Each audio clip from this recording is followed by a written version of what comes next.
Fast forward. I have never been remotely ashamed of having been depressed. Never. What's there to be ashamed of? I went through quite a tough time, and I'm quite proud that I got through that. Beautiful words from J.K. Rowling. Do you ever wonder, why am I here? What is the meaning of life? How can something as beautifully complex as a human die so easily? Big questions to start with. My mum would tell me that as a child, I would constantly ask her why people live and why they have to die. But over the years, these questions were silenced by the busy nature of life. I've always been a high achiever, top of the class. I've never really dealt with failure until in 2011, I moved to London to pursue a high-powered career in a corporate organisation. It was immediately clear that I didn't fit in. My own manager described me as a square peg trying to fit into a round hole. Slowly, I became disconnected from the people around me, from the world around me, and those questions began to creep back in. I was totally consumed by existential questions every minute of every day. They plagued my thoughts, and they completely diminished my ability to cope. I felt that without the answers, I couldn't live my life. I didn't want my life to end, but I needed a way to stop the questions. One weekend, coming home to Leicester, I finally expressed myself out loud. I am so unhappy, and I don't know why. The next morning, I couldn't get out of bed. I couldn't physically move, and what followed was several months in and out of hospital.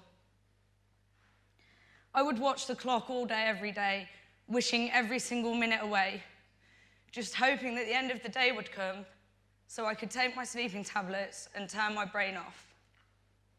To my disappointment, the next day I would wake again to face the dread. I felt like a child, completely unable to look after myself, being fed Lucozade through a straw.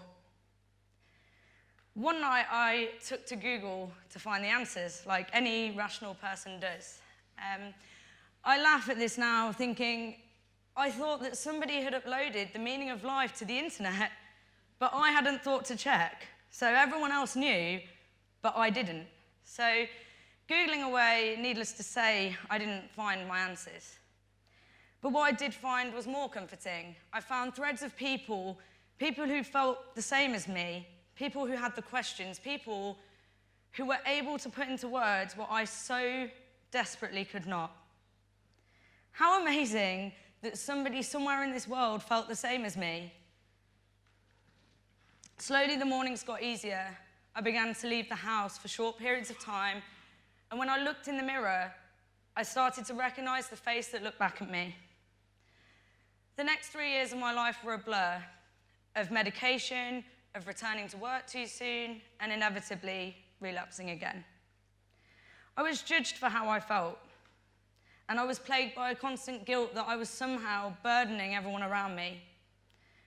I faced a lot of discrimination in London by people that were disgusted I was entitled to sick pay, because aren't we all a bit stressed? I faced many of my close friends distance themselves from me because they were scared, because they didn't understand and they didn't know what to say.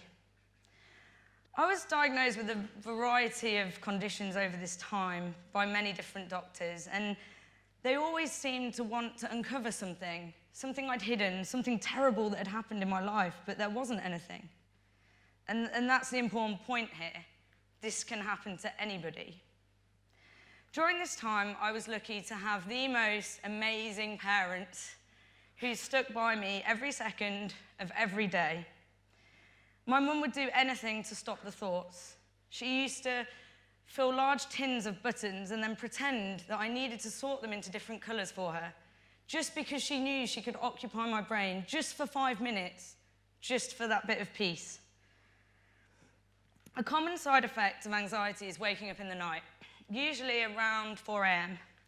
Knowing this, my dad would wake up early to send me messages and pictures and quotes, knowing that when I woke up so scared and alone, there was something there to comfort me as if someone was there with me. He sent me numerous ones, but this one in particular stays with me. Be strong, because things will get better. It may be stormy now, but it never rains forever. The kindness of people is truly beautiful, and although I couldn't appreciate it at the time, it's the reason that I stand here today. I had friends travel across the country to see me, and I couldn't give them anything. We would sit in silence, but they didn't need to speak. Just them being there was enough. I had the unconditional love and companionship of my dog the whole time. I've always been a very logical person, and this was so illogical to me that it really, really annoyed me.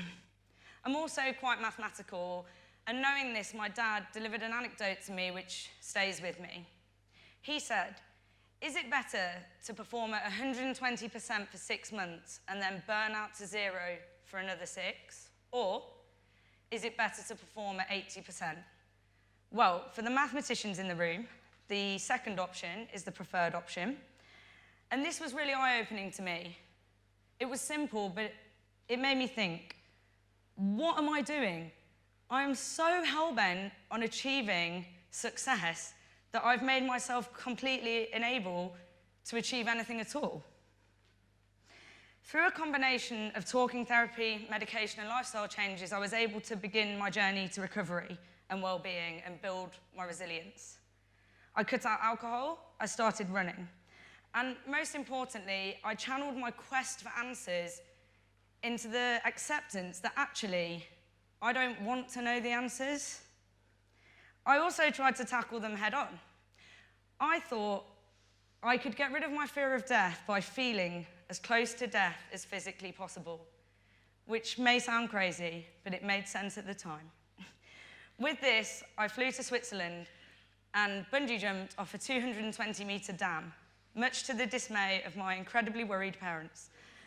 As we were driving up to the dam, I instantly regretted my decision and questioned what I was doing.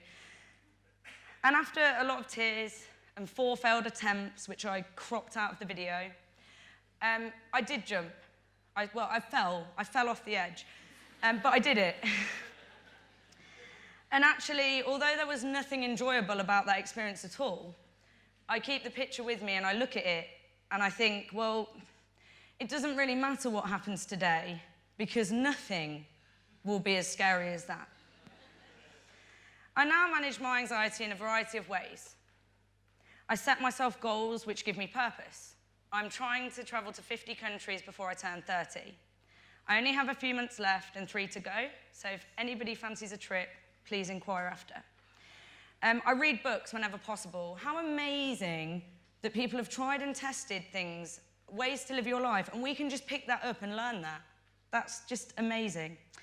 So let me ask you, is there someone around you that doesn't see themselves?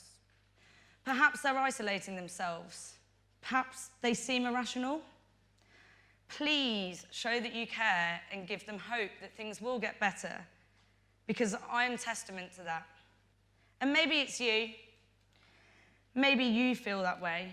And it absolutely cripples me to know that there are people without support networks like I had, or people that feel they don't have the courage to speak out. But J.K. Rowling was right. Nobody should be ashamed. I never thought that I would get better. In those moments, watching the clock, wishing it would stop, I never imagined being able to function again. I never thought that I would stand here, and I never, ever thought that I would be a successful entrepreneur and own my own business. I'm incredibly lucky to have a wonderful business partner who appreciates and accepts me every single day, even when it might be a bad day. Our app has won numerous awards and is growing quickly across the UK, and this makes me feel optimistic and grateful. It gives me purpose. I wake up in the morning with a feel that I can go out, I can create, I can innovate, I can pursue my passion. I do keep a close eye on my work-life balance, which is pretty challenging as a business owner. But we keep each other in check, and it's absolutely crucial. I look for hope in every day. Hope for me, hope for others, and hope for the future generations. I remember a time when I felt hope in its truest form. Having been out for a run, I was approaching my mum's house, and as I turned the corner, I saw the most beautiful, the most colourful vision unfold in front of my eyes. 2 rainbows, perfectly framing my family home, as if to protect it.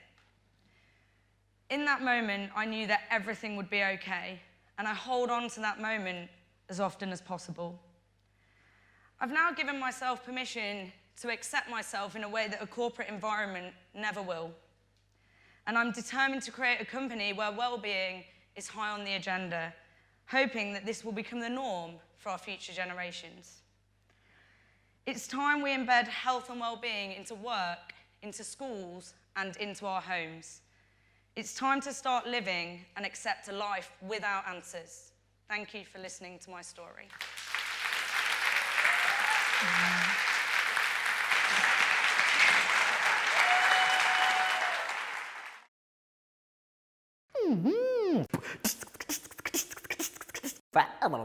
Fast forward.